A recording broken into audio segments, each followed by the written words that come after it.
എല്ലാവർക്കും നമസ്കാരം. മിക്സ് സ്റ്റുഡിയോയിലേക്ക് സ്വാഗതം. അപ്പോൾ പുതിയ സീസണിലേക്കുള്ള ട്രാൻസ്ഫർ വിപണിയിൽ കരുത്തോടെ മുന്നേറുകയാണ് കേരള ബ്ലാസ്റ്റേഴ്സ്. പക്ഷേ കേരള ബ്ലാസ്റ്റേഴ്സിൻ്റെ ഒരു സൈനിങ് ഇപ്പോൾ പാളിപ്പോയിരിക്കുകയാണ്.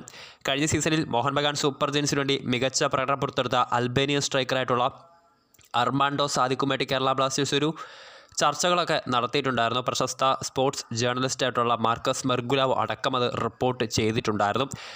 കാര്യങ്ങളെല്ലാം അവസാന ലാപ്പിലായിരുന്നു. കേരളത്തിൻ്റെ കോച്ചായിട്ടുള്ള മൈക്കൽ സ്റ്റെയർ അടക്കമുള്ളവർ താരവുമായി വീഡിയോ കോൾ വഴി കോൺവെർസേഷനൊക്കെ നടത്തിയിട്ടുണ്ടായിരുന്നു.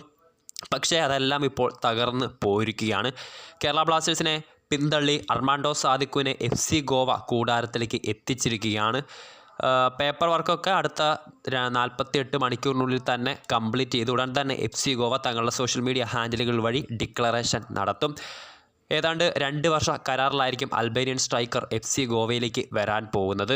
കേരള ബ്ലാസ്റ്റേഴ്സ് നന്നേ പരിശ്രമിച്ചിട്ടുണ്ടായിരുന്നു അൽബേനിയൻ സ്ട്രൈക്കറെ കൂടാരത്തിലേക്ക് എത്തിക്കാൻ. പക്ഷേ ബ്ലാസ്റ്റേഴ്സിനെ പിന്തള്ളി അങ്ങനെ FC ഗോവ താരത്തെ സൈൻ ചെയ്തിരിക്കുകയാണ്. മാർക്കസ് മെർഗുലാവോ ടൈംസ് ഓഫ് ഇന്ത്യയിൽ റിപ്പോർട്ട് ചെയ്തതനുസരിച്ച് 2 വർഷ കരാറിലായിരിക്കും സാദിക്കു FC ഗോവയിലേക്ക് പോകാൻ പോകുന്നത്.